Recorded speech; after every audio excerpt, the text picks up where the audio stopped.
We're going to be talking about Call of Duty Black Ops today. So, what the f happened to COD Zombies? Black Ops Edition. Following up from my first video, which was focused on the creation of World at War and the birth of zombies, check out my link down below.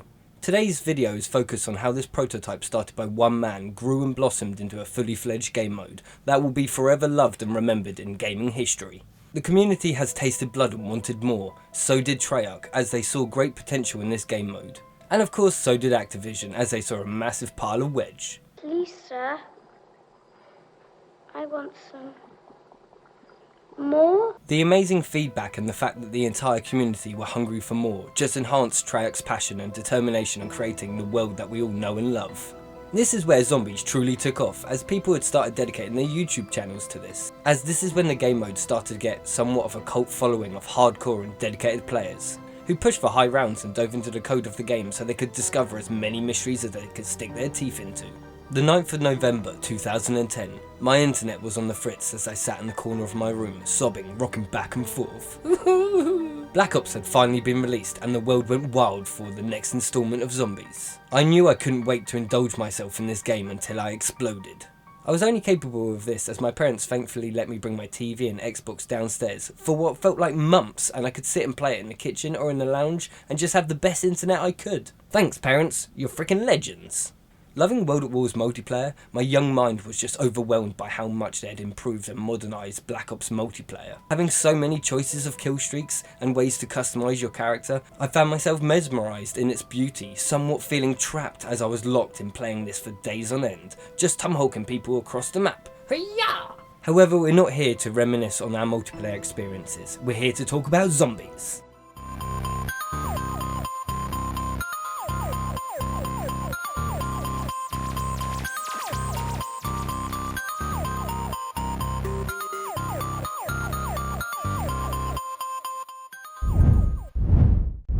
WCF, mate. Black Ops 1 dropped with 2 zombie maps and a spin-off arcade zombies mode. One had been created for World at War, but had been delayed for Blops 1 so they could revamp it in a new art style. This map was Kino, and you could play this from the get-go. However, the other map was locked behind completing the campaign, just like how the game mode was originally released back in World at War. They also introduced a sort of competitive zombie mode called Dead Ops Arcade, where players scrambled together to collect as much loot and power-ups as they could, so they could become an unstoppable force so they could take down the menacing silverback gorilla that had previously escaped Ascension. However, this wasn't the only cool new feature. Black Ops 1 to this day had the coolest main menu screens of all time, as not only when you switch between the campaign or multiplayer, the screens change to what they're displaying, but the interrogator just wanders off and returns infected. These small features just left you fully immersed within the hype for this game before you even started playing it, leaving your hairs standing up on the back of your neck as you begin to mumble. The numbers were telling me to! Not only that, but after frantically bashing your triggers, you could break out of your restraints and wander around the main menu, until you just approach this computer console. Typing in 3-arc unlock on the computer console would unlock the zombie map 5 without needing to complete the campaign, and you could also type in either DOA or 3-arc unlock and unlock the Dead Ops Arcade mode. This was only just a start for Treyarch, as they then released 4 more map packs for Black Ops 1, each including a new and exciting zombie map full of more mystery for us to gobble up. This also included multiplayer maps, but who cares about those unless we're talking about Easter eggs, and then surprisingly, Fire Range has a few Easter eggs itself. These include Samantha's bear being hidden at the top of one of the barns, and also the please wait flag that you will later use to build Pack-a-Punch. And just to top it all off, a grunt could be seen on top of this silo if you no-clip out the map. This game mode was truly taking the world by storm, so much that it even invaded their own multiplayer. They even introduced celebrities as playable characters for one of the maps, and ended the DLC off with a map on the frickin' moon. Then, as a massive shout out to the creation of Zombies, they also included the iconic maps from World at War, just for those players who might have never played them, and just to show off how amazing these iconic maps can be on their new game, having it still feel like a fresh take on an old classic. Of course, they did this again with later installments of the franchise. Activision, you must have been laughing all the way to the bank simply reselling old maps at full price content over and over again. But I digress. I love you too! Oh my god! The first letters of the map packs for Call of Duty Black Ops spelt out fear, first strike, escalation, annihilation, and resurrection. This is emotion that they intended you to feel when playing this game mode, as in World at War and even the early maps of Black Ops 1, they were full of ambient noises that were so freaky that even when recording the World at War segment for my previous video, I was still creeped out. And yes, that was a shameless plug to go watch it after this if you haven't already. And hey, why not watch it again even if you have? Kino Der Toten. Loading into Kino and being amazed just by how large the first room was, I began to run around frantically until I paused at the top of the stairs. And then, with one mighty leap, I soared like a bird. Then of course I repeatedly did this until the zombies arrived, and then I continued doing this each round until we left the starting room. Then maybe again at round 20 when running for my life just for banter, just so I could feel like a boss. Well, this would have been the case right now, but I don't actually have Black Ops 1 on my PC, so I'm just stuck with this. But enough of my silly antics as a kid. Let's get into the video and boot up Kino for the first time in years. Dude, this just feels so nice to play this map again. I've got to do it. Whee! Oh, it's just not the same. Kino Der Toten, German for Finally, the players' prayers had been answered, having not only a new map to play, but the most spacious one yet. This allowed the noobs and the pros to experience the world of zombies within this more inviting environment. I mean, it's based in a cinema. It's like Treyarch were trying to take you on a date that you would never forget, and oh boy, we never will. This was the perfect map having unlocked from the get-go. Having been made for World at War, it had all the best aspects of the original 4 maps, and then some. Introducing a new map called the Fire Pit to scorch your foe, as well as a gun turret you can activate to cover your back when holding the zombies up on the main stage. As well as new traps, they also introduced new zombie types, the Nova Crawlers. These little buggers kept you on your toes and was Treyarch's way of slowing your movement down, as they had to hinder you somehow within this new and spacious map. That's because they constantly bit at your ankles, making you constantly change the height you were aiming at. Well, it was just so new to zombies. Or even worse, not even noticing them when you're just trying to simply hold up in the first place, leading to your demise. If that wasn't enough, if they were killed with a bullet gun, i.e. anything apart from a wonder weapon or a bowie knife, they would also explode in a haze of poisonous nova gas to disorientate you. I will never forget how much I hated these when I first played this map, although my feelings did soon change when I began to love the challenges it brought to the map, and the fact that the mutated versions of these that you come across in later maps were a million times more frustrating. Returning to us in this game were the much welcomed and loved squad of Tank Dempsey, Nikolai Belensky, Takeo Masaki and Edward Richtofen, and joining them was their story, which included meteor fragments containing element 115. You first came across his rock in Shinonuma and could shoot it to trigger a unique dialogue depending which character you're playing as. They kinda continued this in Kino, but instead of interacting with the meteor fragments, you could interact with blank portraits, and even portraits of themselves. Sup, Editor Elwood here, correcting my mistakes. Unsure exactly why I said instead of, as I'm pretty sure the entire world knows you can still interact with them and play the musical Easter egg. Well, they do say the screen puts on 10 pounds. Dempsey, I think they got your bad side. Richtofen looks a little younger in this painting. I hate you, Takeo. Element 115 can be seen on Kino, Call of the Dead, Shangri-la, Origins, Daizendrach, Setsubo Nishima, and Revelations, as well as meteors that can also be found on the moon whenever it's visible. This is where the story and lore truly started, with this rock. Ooh, baby. No, not that one. This one. Oh. Ooh. Kino also introduced other interactions in aid of delivering more story. This came again in the form of radios and other little things. Whilst we're on the subject of things returning, we once again had a teleporter, but with a bit of a twist. Instead of using it as a get out jail free card to escape the masses of zombies salivating over the thought of devouring your brains, it was used to travel to the projector booth, enabling you access to pimp out your weapons, as the Pack-a-Punch was now in a safe haven hidden up there. Well, I guess it's still a get out of jail free card. This would then take you to one of 4 rooms for about 5 seconds before returning you to the map. Dentist Office. This room reminded me of the dental chair within Verruct, and it's pretty much the same model, and it's accompanied with creepy sound effects. The Conference Room. This resembles the room from the map 5, and is full of little Easter eggs linked to the campaign, multiplayer and zombies. There's a miniature rocket on the table, just like the one in Executive Order and Ascension, and there's a few other bits as well. Samantha's Room. This room is also full of Easter eggs, starting off with the obvious monkey bomb, and the iconic bears scattered around, and there's even one playing chess, accompanied with the 4 perk bottles and small dolls of the main characters. I personally love coming here hoping to discover a new hidden part of the puzzle that we all know and love as zombies. However, Samantha Maxis can be heard laughing along with other eerie voices. This could have been a moment that you could relax in. Instead, it was a moment of unpleasant eeriness. Samantha's room, the zombified version.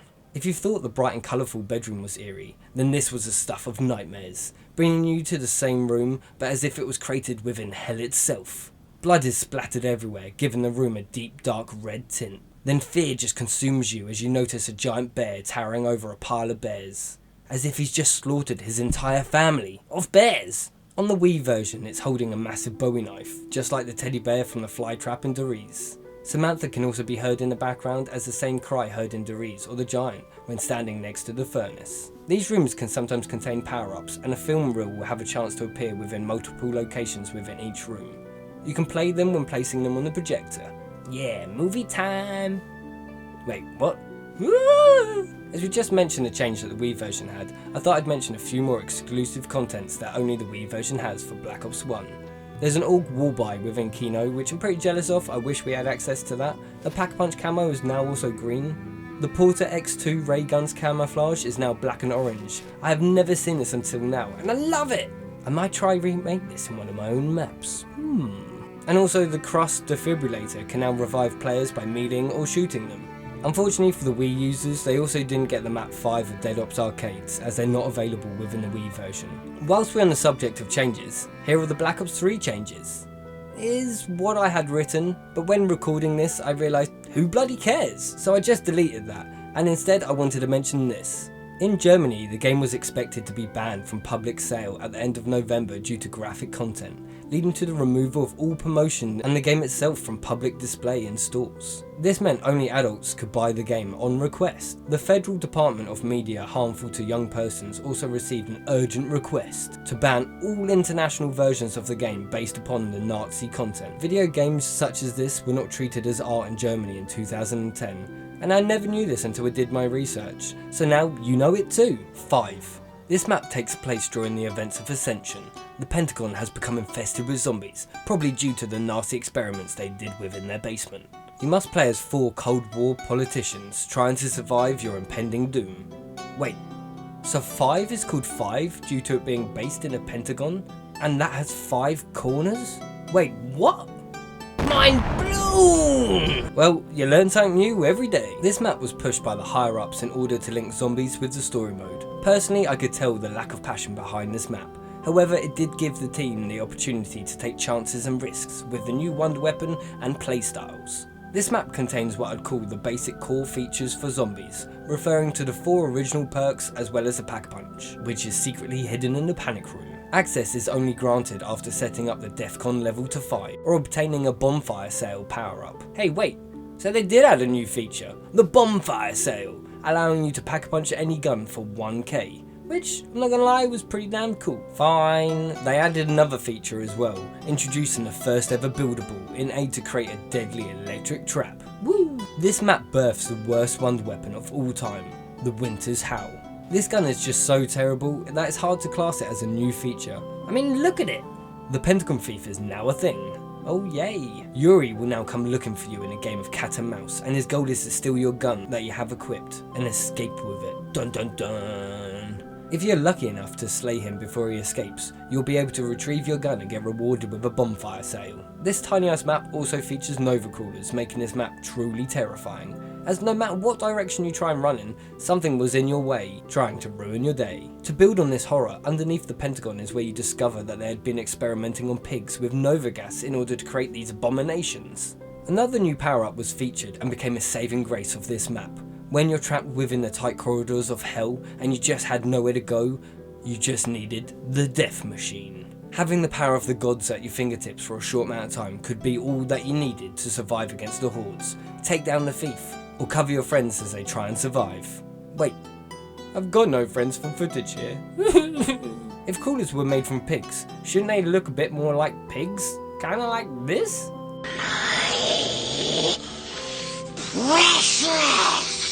Ascension. Ascension continues after the events of Kino Der Toten. Whilst the Cold War presidents are defending themselves, the Ultimus crew end up in an abandoned Soviet cosmodrome. This map, in my opinion, was the first true map of Black Ops 1. Passion just oozed out the cracks in the decrepit cosmodrome as your senses were overwhelmed with the new features. One was unmissable, as the game started off in black and white, eerily changing the feel of the map entirely. Well, that was until you battled your way through to the power switch, what brought a little bit of colour back into the world. This is the first map to have what I'd consider as a true Easter egg. Sadly restricted behind a 4-man squad, but nevertheless, you get to launch a rocket into space. What's pretty damn awesome. 2 new secondary grenades were added, such as the Gersh device and the Marishka dolls. The Gersh devices can only be obtained from the mystery box. When activated, this will create a black hole that will suck zombies into it, killing them instantly.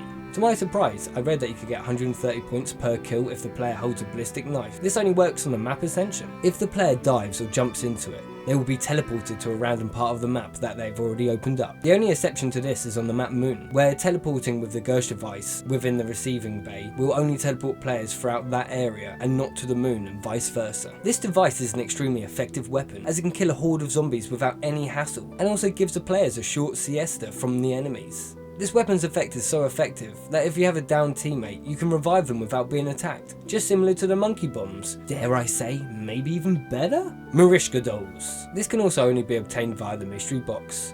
When you first use this, the first grenade will detonate, which sends out 3 more grenades. Powerful enough to clear an area of zombies, and I'm pretty sure they'll take you down too if you're not careful enough. These are essential to the Easter egg on Ascension, so you'll need these if you want to complete the Easter egg. They're pretty cool, but not as effective as monkeys or the Gersh device. For the Easter egg, there are 4 other dolls scattered around the map. You must interact with them with a set character, and then you'll get unique dialogue for whoever you're playing as. Oh, hi, Dempsey! Big Dempsey, you're so big! You ugly American. Hey, good looking. Oh, something new? New perks are introduced, such as Stamina Up and PhD Flopper. This will enhance the zombie experience, giving you a chance to escape and protect yourself in many situations. The perk Mule Kick was also added to the map for an update on September the 27th, 2011. This was also added to all the other maps as well, I believe. Also, to replace Hellhounds, Space Monkeys make their first appearance, pissing everyone off as they target perk machines and strip you naked from your precious perks, which is a pretty cool feature if you have a full squad, but will really hinder your experience if you play this as a solo player. It is revealed that some Soviet monkeys that were sent to the moon came in contact with the element 115 and were zombified within the process. Due to this feature, you may have different playstyles for this map depending on how many players you had, and you may only prioritise a small amount of perks. For example, when I play this solo, I only go for 2 perks, and if I play this with 3 people, I may then go for more. Just another quick shout out to the multiplayer. This map was based on the map Launch, which was a pretty cool multiplayer map back in the day. Some previously used features had now been replaced with similar features, such as the sickle replacing the Bowie knife, and the lunar landers replacing the teleporters. These can be used to transport players around the map by soaring through the sky. I remember loving this so much as a kid, and this would be my favourite solo map if it wasn't for those pesky monkeys. Call of the Dead. Call of the Dead is the first map that you not only have to fight the zombie hordes, but you must take on the elements as you battle through the frozen tundra of Siberia. Gaining frostbite as you trudge through the icy waters slowing you down. Unlike the zombies that just seem to power through it and aid to warm you up as they tear apart your skull to consume your brains. After seeing a trailer for this, I was just amazed, and I remember speculating whether you would be able to have the chance to get unique melee weapons, as I once hoped before seeing something similar in the Der Rise trailer. Sadly, this wasn't the case. George Romero is filming a zombie movie, unaware that he's filming on a contaminated place due to element 115 being within the area. The set was soon swarmed by real zombies. George is grabbed and taken away, but being the top G he is transformed into a mini-boss, the first of its kind. At first, Romero is calm and just walks after the players while groaning. The worst thing he can do here is make you jump when you least expect him. Once combat has been initiated, it's a completely different story. He will frantically swing his studio light of doom down upon you. If that doesn't take you down, he will slam on the ground and roar, causing the player's screen to shake. But that's okay, because if you roar back, Uno reverses engaged and he becomes stunned. When you receive damage from him, you will be electrocuted, so watch out for the nasty shock. The Wonder Waffle DG2, a nuke, and even the effects of instant kill cannot defeat him. He is, however, effective and can be killed by the death machine. His health is dependent on how many players there are when the game starts. He has 250,000 HP for every player in the game, so maybe join after the game starts and it might make taking him down super easy?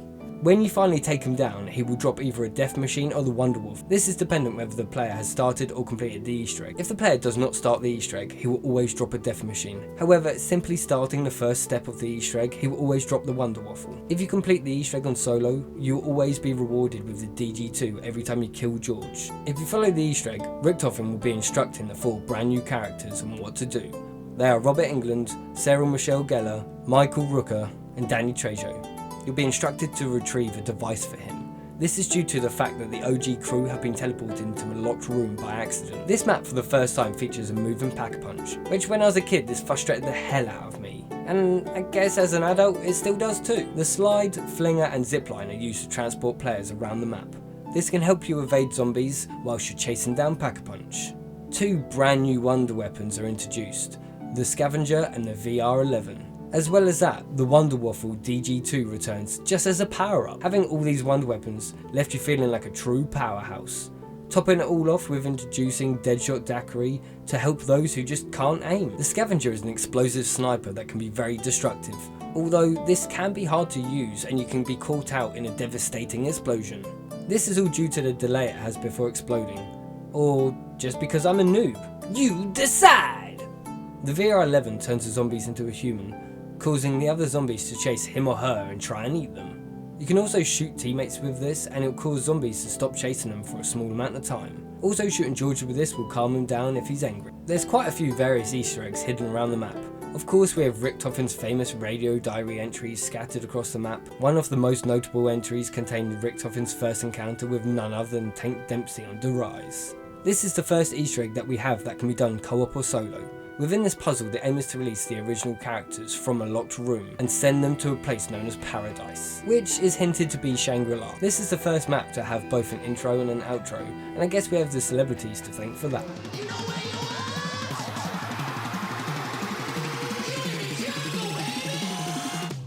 Ah, such a peaceful place, such bliss, delight and fresh air. Oh wait, ironically this is the complete opposite. Instead you're plunged into this jungle of madness. This is actually the first ever map that I think I completed an Easter egg on. Maybe Call of the Dead, but I'm not too sure.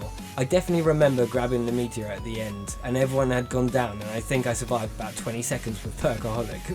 It was a mad one. This was a biggish map, although Treyarch had gone back to their old roots, resulting in this being one of the tightest maps you will ever play. This caused the players to group up again at various points around the map. My favourite place to hold when playing this with a full squad was on the bridge. However, looking back at it, I'm not too sure why, as when you approach this from the spawn area, you could easily be fooled by the swamp-like maze with its barriers just trapping you with the zombies. Luckily, if you're on the bridge and you needed to escape, you could always retreat down the waterfall, giving you a moment to catch your breath before getting back into the fight. Maybe that's why I liked it so much. Whee! This map also includes 7 previous perks that you come across in Call of the Dead, although they're always in random locations, like the frustrating mechanics in Shinonuma.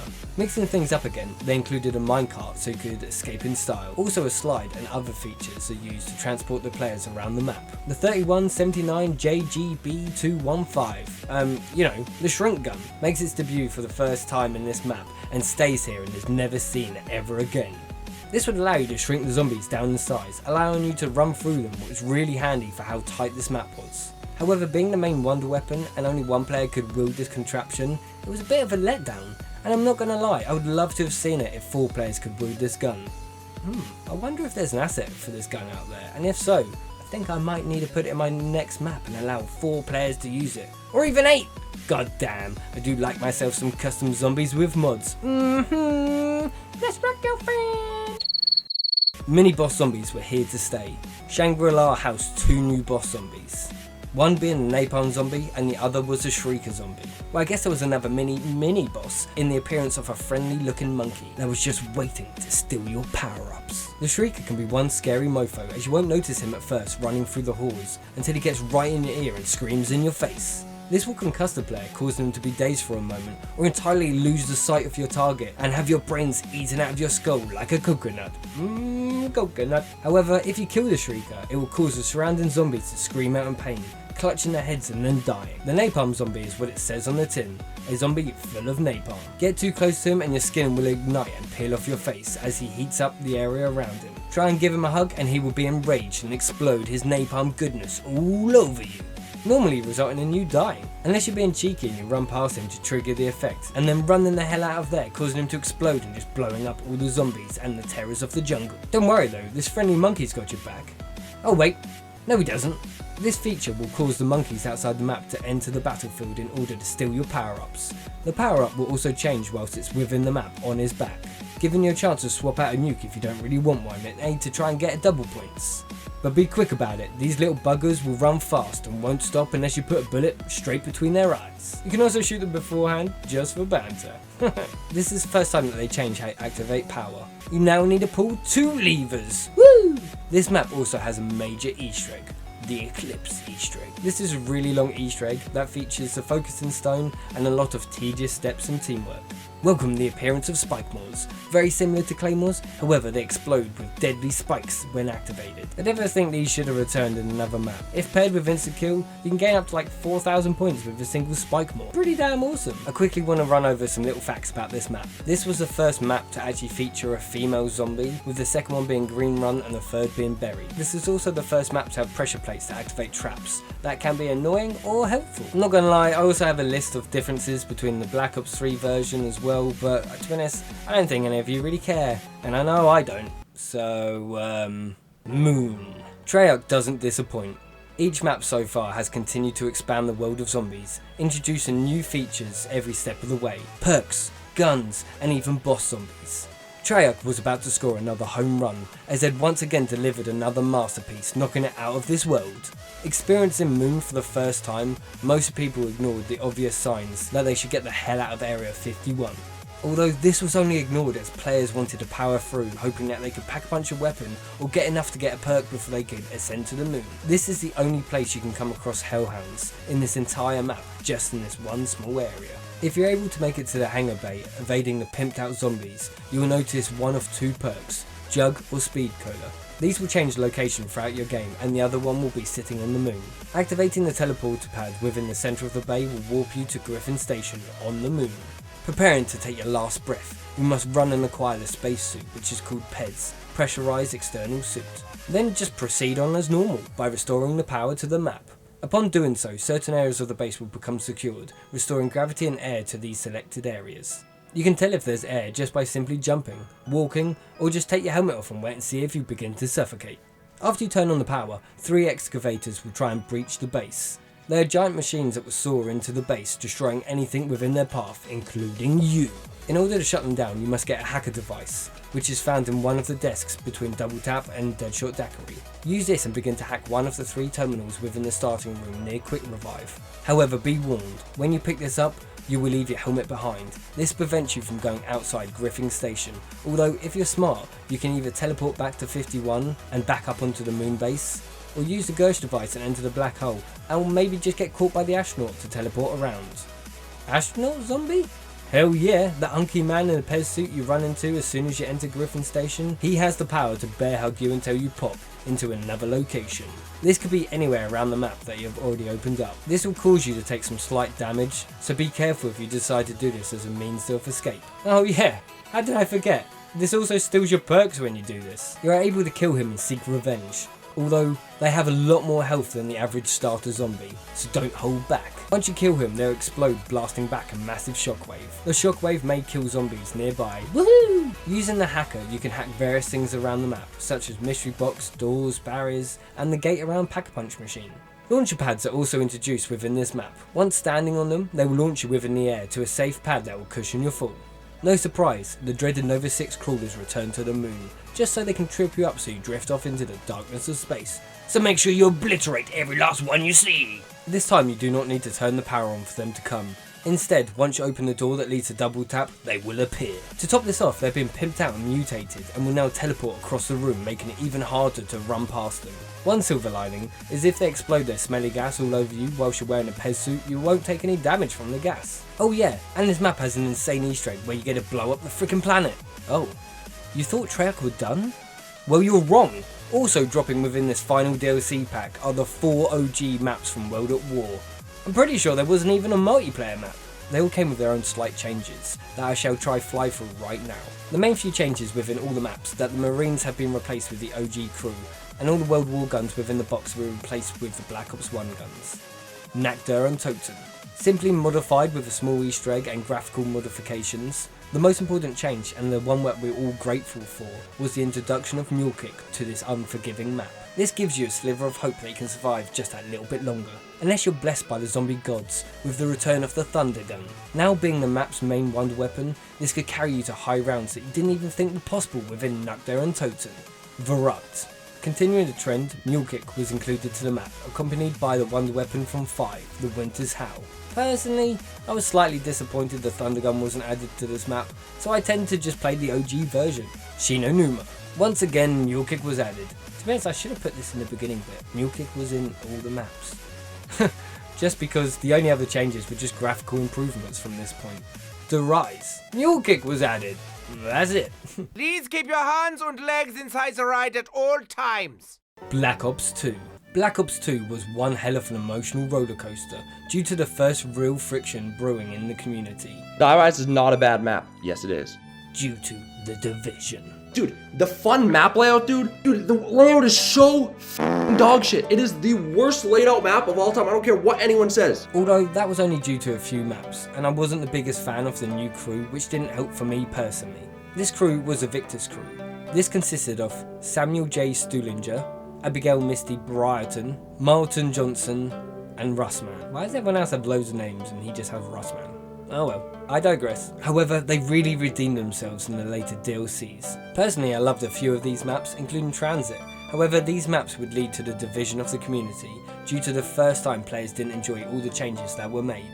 Treyarch until this point always included a new feature or two within each release that everyone just really loved.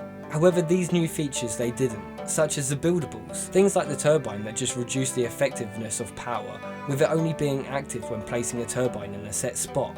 This could then in turn be destroyed by zombies before you've even made use of it. This really put a spanner in the works for most players. I pretty much jumped straight into the Transit section already, so I guess Transit. Having a shield you could build was an amazing feature though, as this was really helpful in saving your life. It's funny that how having a shield is really helpful in saving your life. However, this would result in being unable to power anything up, as you can only carry one buildable at a time. Treyarch doubled down on buildables, introducing a hatch that you could build in one of 2 areas, giving you access to one of these areas during your game, to even being able to create a powerful ram for the bus. The bus, I hear you say? Yes, a freaking bus! Being one of the coolest features added in the early maps of Black Ops 2, it was a unique way to travel around the map, acting as a portable camping spot. This became a popular place for those to hold, not wanting to battle through the denizen-infested fog.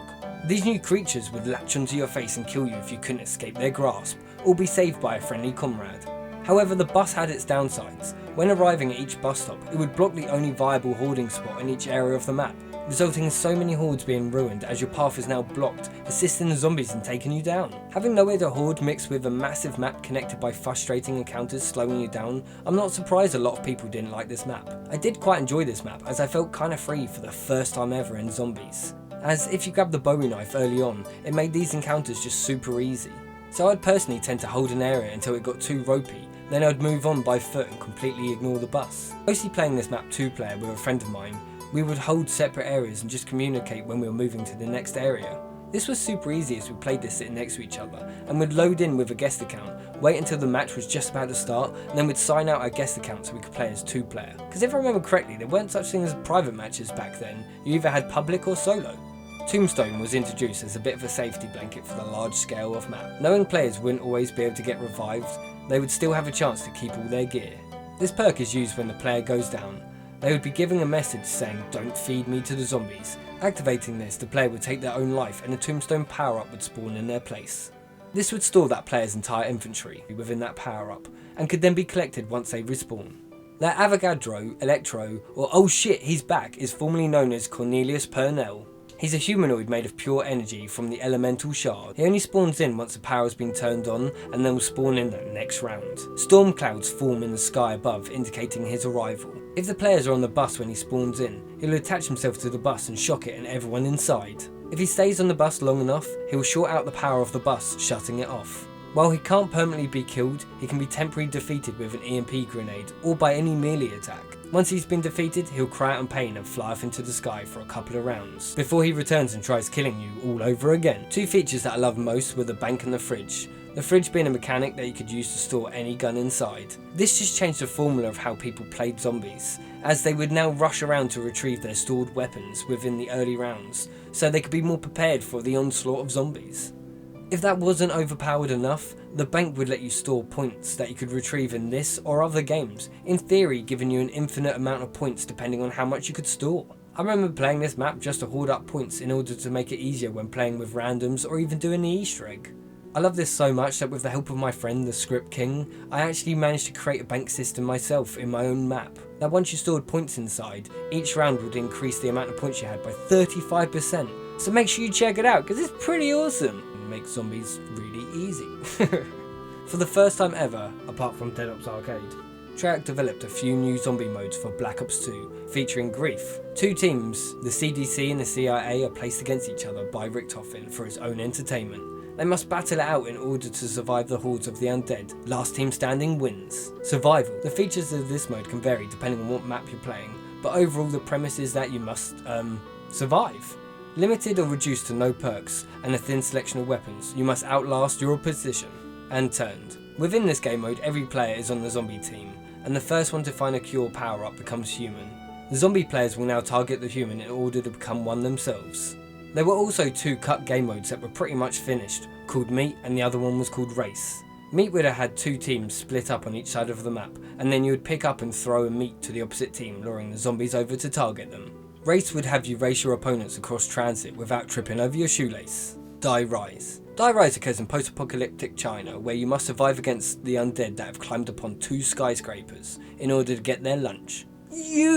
Zombies had now become elevated, introducing elements of verticality, such as broken elevator shaft, deadly falls so be careful that you don't slip off the edge, and the elevators to transport random perk machines, and even the pack-a-punch machine. When jumping from building to building, mattresses are scattered throughout to prevent injuries from these jumps. This map kinda gives off a Verut vibe, just with it having tight corners and being really eerie and just not nice. I find them both really messy maps. However, this does offer a difference with vertical routes, helping you escape when needed, or fall to your death. This is the first map that you actually find yourself more worried about falling off the edge than you are focused on the zombies, as one wrong turn could lead to one great leap. The map features a new buildable wonder weapon called the Sliquifier. According to Nazi zombie fandom, the Sliquifier is very useful when in a sticky situation, as when you shoot the floor, zombies and players slide around. However, shooting a single zombie will cause it to explode, infecting other zombies around it, causing them to explode. The Trample Steam is another buildable that's introduced, which is capable of flinging players and zombies alike to new heights. Die Rise also features a new enemy,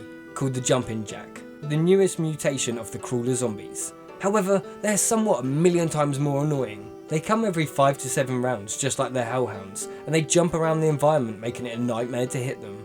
However, if you get 100% accuracy on them, you do get a free perk, which I don't think I could ever do. Who's Who? Who's Who is the new and shiny perk for Die Rise, which allows the player to revive themselves by taking control of a doppelganger that is armed with a pistol and claymores if you had previously purchased them. You can now head over and revive yourself, if you can survive the massive horde that is chasing you. A lot of people hated this new perk, and I think personally that's probably why this map got so much hate. Because if there was a perk that could complement it, or the fact if PhD was actually in the map and not just there teasing you, then maybe people would have liked it a bit more. Kevin Sherwood once again delivers another great musical Easter egg for Die Rise called We All Fall Down. This is activated by interacting with 3 teddies. Later on down the line, a patch was actually added to this map, what brought in the weapon locker and the bank utilities from Tranzit. I actually didn't know that because I didn't play this map that much. Blah. The Pack-a-Punch camouflage within this map has a blue tint instead, which I thought I'd mention whilst I was mentioning pointless facts. The PhD flopper can be found within this map, however, it's not obtainable because it's in an unaccessible corridor, which just annoys everyone. If you play as Stuhlinger, the player will hear groans unheard by the other players. They sometimes sound like they're talking to you. Mob of the Dead. Mob of the Dead is located on Alcatraz Island during the Prohibition era and is the biggest map in zombies history up to this point. The 4 playable characters are Finn O'Leary, Albert Arlington, Salvador De Luca and Billy Hanson. Call yourself a fucking gangster? Obviously not great ones though, as they've all been arrested. As the men started their escape, a zombie outbreak occurred. However, they were not scared as several additions to the player's arsenal had been added, such as the Uzi and the AK. On top of that, the death machine was now a standard weapon in the box, and no longer a power up at all. Returning from the Nuketown Zombies map, oh yeah, they did a Nuketown zombie map.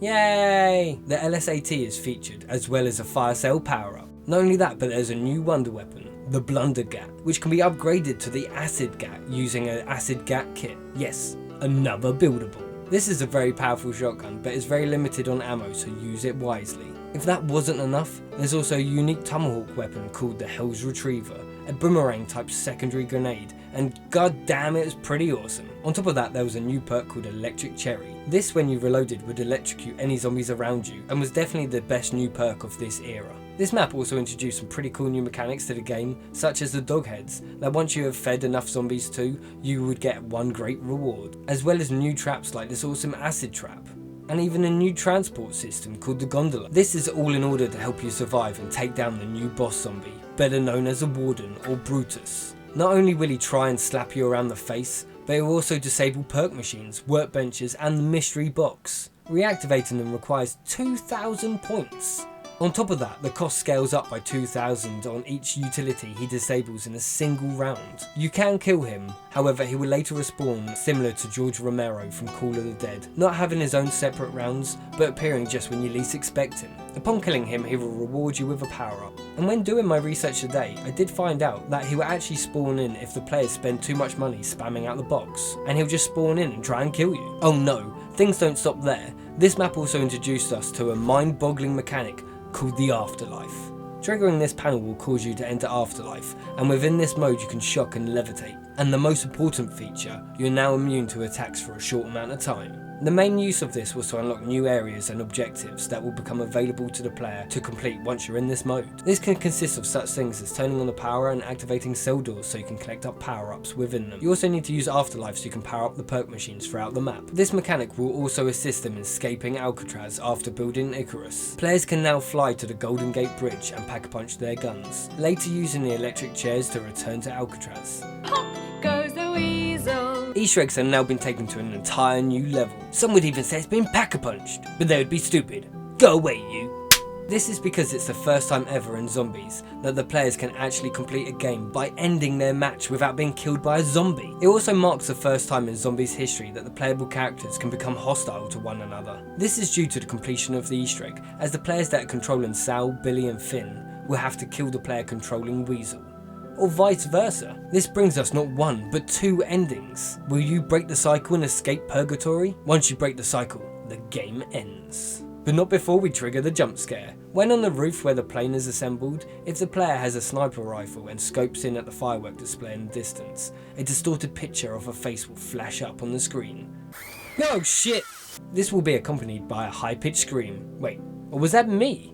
Like Die Rise, this map likes to wind you up and makes you think there's a way of getting Mule Kick and PhD Flopper, as they have unusable cameo appearances. Buried. Returning as the Victor's crew, you must traverse through the Ghost Mansion and its maze, whilst underground in a western town in order to solve the many mysteries that lie ahead. This is where you come across Leroy Jenkins, also known as Arthur, and is also referred to in the game files as Sloth. He is a friendly, non-playable character, and once given the correct items, he will aid you in many ways around the map. One super cool feature that I totally forgot about, if he's given a candy next to a crawler, he will actually pick up the crawler and follow you around. However, once you shoot or stab him, he will decimate the crawler by throwing it on the ground and stomping on its head. Vault Trade was introduced to allow the players to see the locations of wall guns, perk machines and other features of interest around the map. In addition to this, zombies had a chance to drop a small bag of gold that also contained ammo inside that the player could pick up. Wall buys have actually been replaced with chalk drawings. Now you need to find and place the outline of the gun you want and draw it on the wall yourself, or get a friendly giant to do it. Paralyzer is this map's wonder weapon. It slows and incapacitates the zombies in a conical radius just before killing them right in front of you. It has unlimited ammo, however it will overheat with constant use, just like the OG flamethrower, but it's just actually useful. Facing down and firing, you'll be propelled into the air for as long as you can hold down that trigger. This allows you to reach various rooftops and bypass pathways blocked by wreckages, although do be careful when using it. No! On top of that, you can also pap this as it's needed for the Easter egg. The ray gun has also been pimped out into the ray gun Mark II. Once you have this DLC, it will also be available in the box in all the other maps for this game. The time bomb is a new secondary grenade or tactical wonder weapon. This can be used to reverse time or just troll people. I remember playing millions of games being trolled as a kid, and as I tried to get good guns out of the box and then just get denied, or even worse, have them interrupt me as I was doing the Easter egg. So when my brother kindly got me Black Ops 2 and the DLC earlier this year, I decided I would troll people.